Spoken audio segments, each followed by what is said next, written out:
अवधूत चिंतन श्री गुरुदेव दत्त श्री स्वामी समर्थ। मी शीतल तुमच्या सगळ्यांचं आपल्या चॅनलमध्ये स्वागत करते आणि आजच्या वेळेस सुरुवात करते।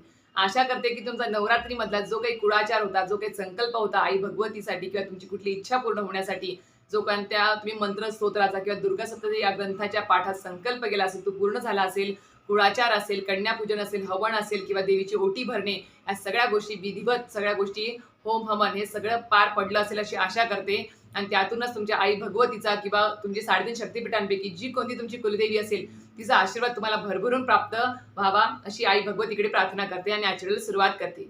तर मंडळींनो, आपणास माहिती असेल काल विजयादशमी झाली, दसरा झाला। दसरा झाल्यानंतर पाचवा दिवस येतो म्हणजे आज एकादशी आहे। तर आज एकादशी, उद्या द्वादशी, नंतर त्रयोदशी असते, नंतर चतुर्थी, नंतर पंचमी। म्हणजेच आपली जी काही पंचमी तिथी आहे, अश्विन शुद्ध पंचमी तिथीला आपल्याला माहिती असेल की कोजागिरी पौर्णिमा ही तिथी येत असते। आपल्यास माहिती असेल की दिंडोरपेठ स्वामी समर्थ केंद्रामध्ये लक्ष्मी प्राप्तीच्या, अखंड लक्ष्मी प्राप्तीच्या किंवा कर्जबाजारीपणातून मुक्त होण्यासाठी, आर्थिक भरभराट होण्यासाठी भरपूर सेवा, उपाय, तोडगे सांगितले जातात। त्यातलीच एक महत्त्वाची सेवा आणि तिथी आहे जी कोजागिरी पौर्णिमा तिथी आहे। या दिवशी फक्त रात्री ठीक 12 वाजता दूध आटवून दूध पिणे हेच एवढं कर्म करायचं नाही, कार्य करायचं नाही आहे। तर या दिवशी आपल्याला अखंड लक्ष्मी प्राप्तीसाठी माता लक्ष्मी, भगवान इंद्र, कुबेर, चंद्र यांची विधिवत पूजा मांडणी करून आपल्याला त्यांची शास्त्रोक्त पद्धतीने पूजा करायची असते। आणि या दिवशी आपल्याला अखंड लक्ष्मी प्राप्तीसाठी काही सेवा देखील करायची असते, जे अत्यंत प्रभावी आहे। आणि मी एक सांगू इच्छिते तुम्हाला की कोजागिरी पौर्णिमा या दिवशी तुम्ही जर रात्री ठीक 12 ते 12:39 या दरम्यान 39 मिनिटांमध्ये या जर पूजा मांडणी करून, जी तुम्हाला मी दाखवणार आहेच कशी करायची आहे कोजागिरी पौर्णिमेची पूजा मांडणी करून विधिवत शास्त्रोक्त पद्धतीने नैवेद्य दाखवून तुम्ही जर त्या दिवशी अखंड लक्ष्मी प्राप्तीच्या भगवान इंद्र, कुबेर, चंद्र आणि माता लक्ष्मीच्या जर प्रभावी सेवा जर त्या दिवशी केल्या, ज्या सांगणार आहेच व्हिडिओमध्ये, तर नक्की सांगते तुमची जो कोणती आर्थिक प्रश्न असेल, जो कोणता कर्ज डोक्यावर वाढला आहे, आर्थिक भरभराट होत नाही आहे, आर्थिक प्रगती खुंटलेली आहे किंवा आर्थिक प्रगतीचे मार्ग सापडत नाही आहेत, तर यावरती अत्यंत प्रभावी ही सेवा आणि ही पूजा मांडणी असणार आहे। त्यामुळे नक्कीच तुम्हाला सांगेल की जी काही कोजागिरी पौर्णिमेची पूजा मांडणी, सेवा, मंत्र स्तोत्र जे काही सांगणार आहे आजच्या व्हिडिओमध्ये, ते नक्कीच प्रत्येक सेवेकरांनी रात्री कोजागिरी पौर्णिमेच्या रात्री ठीक 12 ते 12:39 या दरम्यान सगळ्या गोष्टी करा। मी तुम्हाला शाश्वत देते, प्रत्येक वर्षी मी तुम्हाला सांगते, मी सुद्धा करते, अनुभव मला सुद्धा येतात। कारण की काही जण विचारतात की आधी मला प्रश्न करतात की ताई तुम्हाला या पूजेचा अनुभव आला आहे का किंवा या सेवेचा अनुभव आला आहे का। मी कुठलीही सेवा किंवा पूजा तुम्हाला अनुभव आल्याशिवाय सांगत नाही। आता गेली 8 ते 9 वर्ष मी ही सेवा कोजागिरी पौर्णिमेची रात्री ठीक 12 ते 12:39 दरम्यान आम्ही करतो म्हणजे करतो। प्रत्येक वर्षी ही सेवा करते आणि त्याचे अनुभव सुद्धा खूप चांगले आलेले आहेत, प्रत्येक सेवेकरांना आलेले आहेत।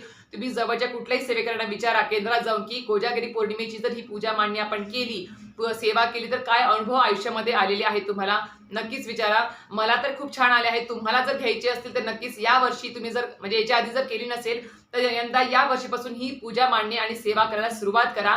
बघा, आर्थिक भरभराट झाल्याशिवाय राहणार नाही। आयुष्यामध्ये सुख, समृद्धी, आरोग्य आणि माता लक्ष्मीच्या अष्टलक्ष्मींचा आशीर्वाद तुमच्यासोबत सदैव राहील, एवढी शाश्वती मी तुम्हाला देऊ शकते।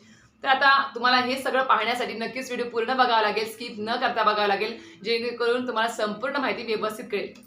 तर मंडळींनो, आपल्यास माहिती असेल की आपण मानव जाती आहोत आणि मानव जातीला आपली प्रत्येक इच्छा पूर्ण करण्यासाठी, मग ती तुमची आर्थिक, सामाजिक, शैक्षणिक कुठलीही असेल, साधी एखादी वस्तू जरी आणायची आहे तुम्हाला, तरी तुम्हाला कुठल्या गोष्टीची गरज असते, तर ती तुम्हाला म्हणजे धनाची गरज असते, म्हणजेच लक्ष्मीची गरज, म्हणजेच पैशाची गरज असते।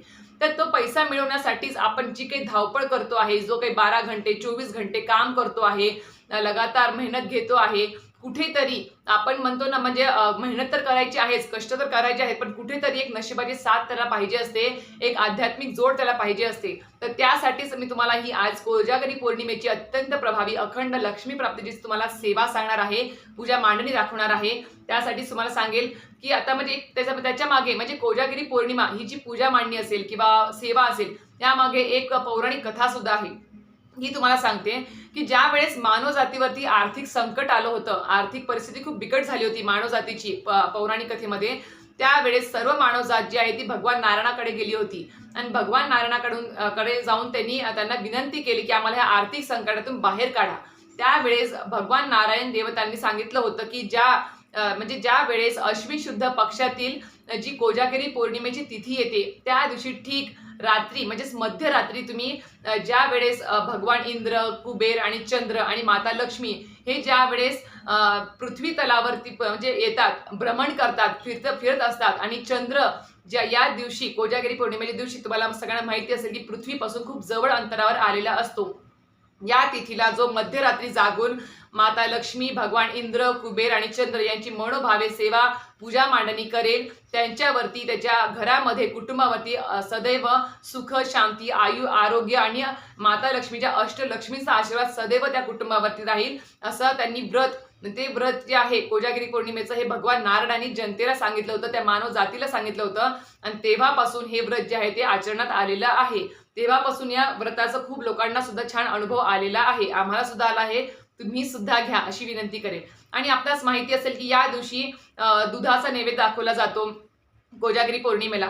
तर आपल्यास माहिती असेल की ह्या ज्या देवता आहेत माता लक्ष्मी किंवा इंद्र, कुबेर, चंद्र ह्या सगळ्या म्हणजे माता लक्ष्मी असेल, कुबेर असेल, इंद्र असेल, तर हे सगळे स्वर्गवासी देवता असल्यामुळे यांना अमृत हा नैवेद्य लागत असतो. तर आता यावेळेस आपल्याला अमृत हा नैवेद्य तर दाखवता येणार नाही. त्यामुळे या दिवशी ठीक 12 वाजता आपल्याला दूध आटवून म्हणजे गाईपासून जे काही तुम्हाला पदार्थ मिळतात त्यामध्ये दूध आहे, दूध हे अमृता समान आहे.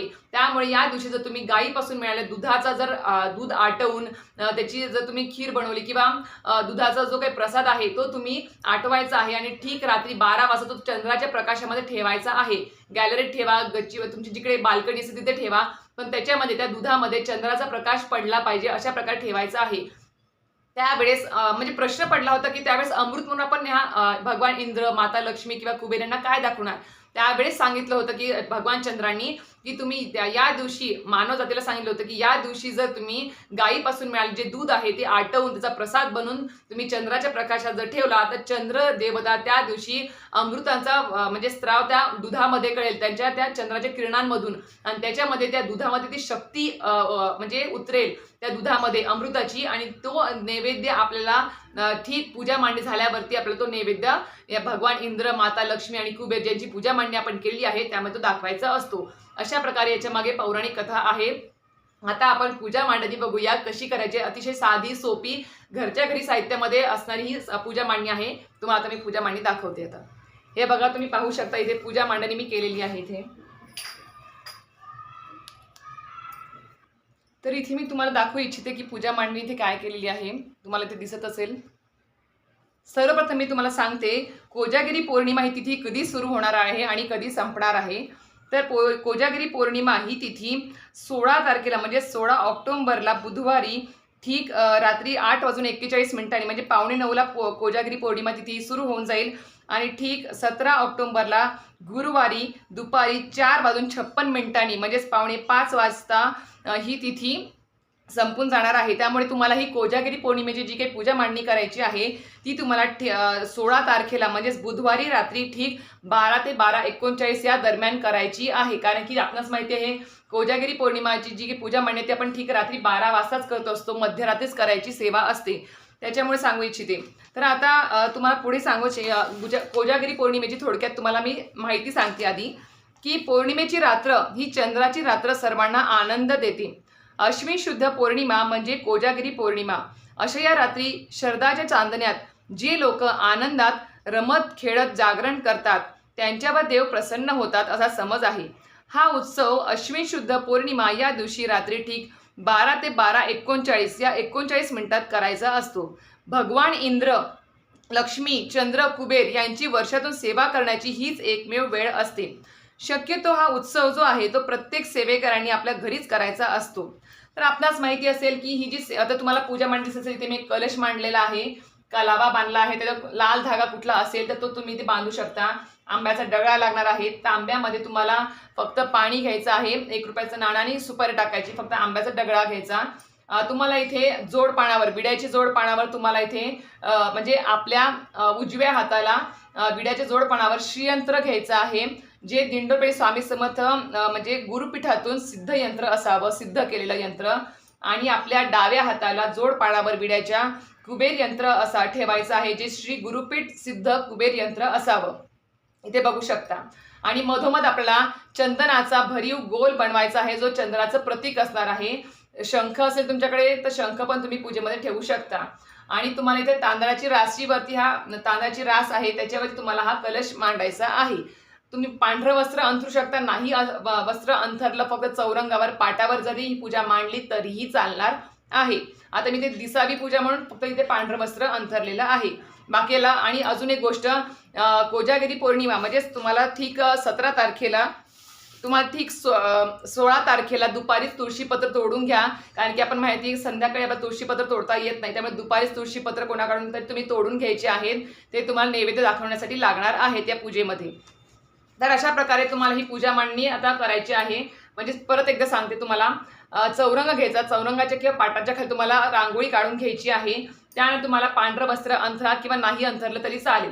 तर तुम्हाला इथे तांदळाची रास करायची आहे, त्याच्यावर तुम्हाला हा कलश घ्यायचा आहे पाण्याने भरलेला, त्याच्यामध्ये 1 रुपयाचं नाणं आणि सुपारी टाकायची आहे, लाल धागा कलावा बांधायचा आहे, आंब्याचा एक दगडा त्याच्यामध्ये टाकायचा आहे, छोटासा दगडा भेटला तर तो टाकायचा आहे. आपल्या उजव्या हाताला गुरुपीठ श्री गुरुपीठ सिद्ध जे श्रीयंत्र आहे ते ठेवायचं आहे. जर तुमच्याकडे श्रीयंत्र किंवा कुबेर यंत्र नसेल तर टेन्शन घ्यायचं नाही, तुम्ही सरळ सुपारी, ज्या मोठ्या सुपारी असतात ते त्यांचं प्रतीक म्हणून ते जोड पानावर तुम्ही ठेवू शकता. इकडे श्रीयंत्र, इकडे आपल्या डाव्या हाताला कुबेर यंत्र, मधोमध चंदनाचा भरीव गोल जो चंद्राचं प्रतीक आहे. हा कलश म्हणजे इंद्राचं प्रतीक, माता लक्ष्मी, कुबेर देवता आणि हे चंदनाचं प्रतीक म्हणजेच चंद्र देवता आहे. इकडे तुम्ही शंख ठेवायचा आहे, दिवा लावून घ्यायचा, धूप असावी आणि नैवेद्याला आपणास माहिती आहे की आटवलेलं दूध असावं आणि नैवेद्य दाखवण्यासाठी तुळशीपत्र तुम्हाला इथे लागणार आहे. तर अशा प्रकारे तुम्हाला ही जी मांडणी आहे ती तुम्हाला 12 वाजेपर्यंत ठीक रात्री, कोजागिरी पौर्णिमा ज्या दिवशी तिथी सुरू होणार आहे 16 तारखेला, त्या दिवशी ठीक रात्री 12 वाजेपर्यंत ही मांडणी करून घ्यायची. आणि त्यानंतर तुम्हाला रात्री ठीक 12 ते 12, 12:30 या 30 मिनिटात, म्हणजे 12 वाजेपर्यंत पूजा मांडणी झाली की 12 ते 12:30 या दरम्यान तुम्हाला 30 मिनिटं म्हणजे अर्धा घंट्यापर्यंत तुम्हाला जे दुधाचं आटवलेलं नैवेद्य आहे बनवल्या, तो तुम्हाला चंद्राच्या प्रकाशामध्ये, किरणांमध्ये ठेवायचा आहे, जेणेकरून चंद्राची किरण त्या दुधामध्ये उतरतील. अशा प्रकारे ते भांडं तुम्हाला तुमच्या जिथे कुठे चंद्राचा प्रकाश येतो आहे, किरण येत आहेत, तिथे नेऊन ठेवायचं आहे. आणि त्यानंतर म्हणजेच काय होईल की जेणेकरून चंद्रदेवता जी आहे, जी शलाका रूपात तुम्हाला अमृताचा प्रसाद त्या दुधामध्ये देईल आणि तो नैवेद्य तुम्हाला नंतर 12:30च्या नंतर तुम्हाला इथे पूजेच्या समोर दाखवायचा आहे. आता 12:30ला पूजेच्या पाटासमोर दुधाचे भांडे आणून ठेवायचे आणि काय करायचं, ह्या 4ही देवता ज्या आहेत त्यांची तुम्हाला हळद कुंकू लावून पंचोपचार पूजा करायची आहे. हळद कुंकू, अक्षता, धूप, दीप दाखवायचा आहे, सगळ्यांना फुलं अर्पण करायची आहेत. अशी तुम्हाला ह्या 4ही देवतांची शास्त्रोक्त पूजा मांडणी करून घ्यायची आहे. आणि ही तुम्हाला सांगितल्याप्रमाणे तुळशीपत्र नैवेद्य दाखवण्यासाठी लागतील. आता ज्या वेळेस आपण दुधाचा नैवेद्य दाखवणार आहे पूजेला, आता हा जो दुधाचा नैवेद्य आहे बघू शकता, दुधाचा इथे नैवेद्य जो दाखवायचा आहे आपल्याला, हा दुधाचा नैवेद्य डायरेक्ट दाखवायचा का तर नाही, याला सुद्धा एक शास्त्रोक्त पद्धत आहे. हा दुधाचा नैवेद्य इथे दाखवताना आपल्याला एक चौकोन करून घ्यायचा, भरीव चौकोन करून घ्यायचा बोटानी, त्यावरती दुधाचं भांडं ठेवायचं आणि इथे पाणी पिण्यासाठी त्यांना इथे ठेवायचं आहे. त्यानंतर तुम्हाला हा नैवेद्य दाखवताना एक मंत्र बोलायचा आहे, जो अत्यंत प्रभावी मंत्र आहे. तो मंत्र काय, ऋणरोगादि दारिद्र्यम अपमृत्युभय शोक मनस्तापनाशयंतु मम सर्वदा. परत सांगते, ऋणरोगादि दारिद्र्यम अपमृत्युभय शोक मनस्तापनाशयंतु मम सर्वदा. स्क्रीनवर तुम्हाला मी देऊन दिला हा मंत्र बोलून तुम्हाला हा मंत्र म्हणजे दुधाचा नैवेद्य दाखवायचा आहे पूजेमध्ये. आता हे झाली शास्त्रोक्त पद्धत, नैवेद्य दाखवणे, सगळ्या गोष्टी तुम्हाला कळाल्या असतील. त्यानंतर तुम्हाला हा जो नैवेद्य आहे तो घरातल्या व्यक्तींनीच प्यायचा आहे. तुमच्या घरामध्ये जेवढे मंडळी आहेत तेवढ्या मंडळींचा नैवेद्य इथे ठेवायचा आहे, तेवढा घरातल्या व्यक्तींनीच घ्यायचा आहे, बाहेरच्या लोकांना द्यायचा नाही, तो तुम्ही स्वतः ग्रहण करायचा आहे. आता ही झाली नैवेद्य पूजा मांडणी. आता या दिवशी तुम्हाला अत्यंत प्रभावी सेवा कोणत्या करायच्या आहेत ते तुम्हाला सांगते. ज्या अखंड लक्ष्मी प्राप्तीच्या सेवा आहेत, तुमच्या डोक्यावर कुठल्याही प्रकारचं कर्ज असू दे किंवा आर्थिक प्रगती थांबलेली आहे, खुंटलेली आहे, त्या सगळ्यांवरती रामबाण तुमच्या या सगळ्या प्रभावी सेवा असणार आहे, पूजा मांडणी सगळ्या गोष्टी असणार आहेत. तर आता सेवा काय करायची आहे ते तुम्हाला सांगते. तर 12 ते 12:30 या काळात तुम्हाला लक्ष्मी प्राप्तीच्या सेवा देखील करायच्या आहेत. म्हणजेच कोणत्या सेवा, की या दिवशी तुम्हाला श्री स्वामी समर्थ या मंत्राचा 11 माळा जप करायचा आहे. श्री लक्ष्मी गायत्री मंत्र 1 माळ, श्री विष्णू गायत्री मंत्र 1 माळ, श्री कुबेर मंत्र 1 माळ ह्याचा जप करायचा आहे. तुम्हाला एक एक माळी जप करायचा आहे.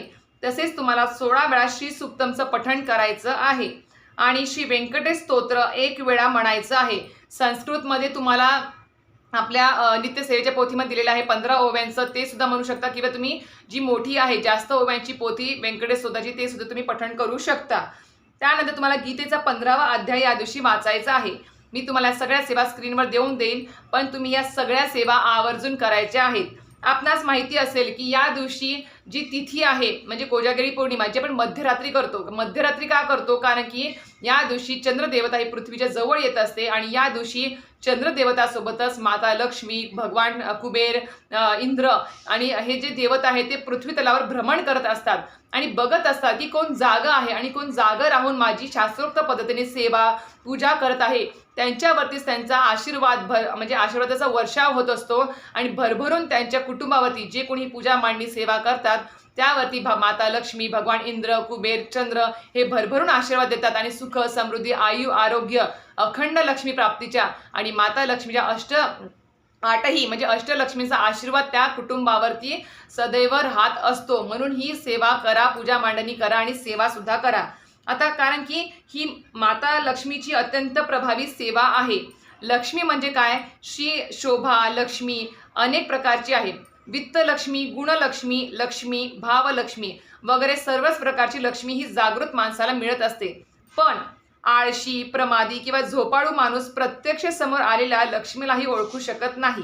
म्हणून देवी महालक्ष्मी ही कृपाळू आहे, ती हित करणारी आहे, ती हित करणारी आहे. पण या देवीची म्हणजे माता लक्ष्मीची जी काही मोठी बहीण आहे ती खूप संकट आणते, त्रास देते, कटकटी निर्माण करते अशी सुद्धा कल्पना आहे. या मोठ्या बहिणीला म्हणजे माता लक्ष्मीच्या मोठ्या बहिणीला काय म्हणतात? अक्काबाई म्हणतात. म्हणून आणि ह्या अक्काबाईची जर अवकृपा झाली की लोक म्हणतात अक्काबाईचा फेरा आला. ही अक्काबाई पौर्णिमेच्या दिवशी अनेक झोपलेल्या आळशी लोकांवर रागवते, पण जे जागरण करतात त्यांना सुख, समाधान, संपत्ती लाभते असे म्हणतात. कोण जागा आहे याचाच अर्थ कोजागरी म्हणजेच कोजागरती. यावरून या पौर्णिमेला कोजागरी हे नाव पडलेलं आहे. याच पौर्णिमेच्या रात्री देवांचा राजा इंद्र ही पृथ्वीवर फिरत असतो आणि पूजा कोण कोण करीत आहे किंवा नाही हे पाहत असतो. वारंवार तो कोजागरता असे विचारतो. यावरून हे जे कोजागरी नाव आहे ते रूढ झालेले आहे. तर अशा प्रकारे तुम्हाला संपूर्ण माहिती मी आजच्या व्हिडिओमध्ये दिलेली आहे की तुम्हाला पूजा मांडणी असेल किंवा तुम्हाला शास्त्रोक्त पद्धत, विधी, दुधाचा नैवेद्य कधी चंद्राच्या किरणामध्ये दाखवायचा आहे, कधी तो आणून देवतेला म्हणजे इथे पूजामध्ये मांडायचा आहे, नैवेद्य दाखवताना कुठला मंत्र बोलायचा आहे आणि आपल्याला कुठल्या प्रभावी अखंड लक्ष्मी प्राप्तीच्या सेवा करायच्या आहेत. मला सर्व मी या व्हिडिओमध्ये माहिती सांगितलेली आहे. तरी सुद्धा काही प्रश्न काही राहिले असतील किंवा काही अडचणी असतील तर नक्कीच मला कमेंट बॉक्समध्ये विचारा. आणि अशा प्रकारे तुम्हाला आजचा व्हिडिओ माहिती आवडली असेल तर नक्कीच व्हिडिओ लाईक, शेअर आणि सबस्क्राईब करायला विसरू नका. श्री स्वामी समर्थ.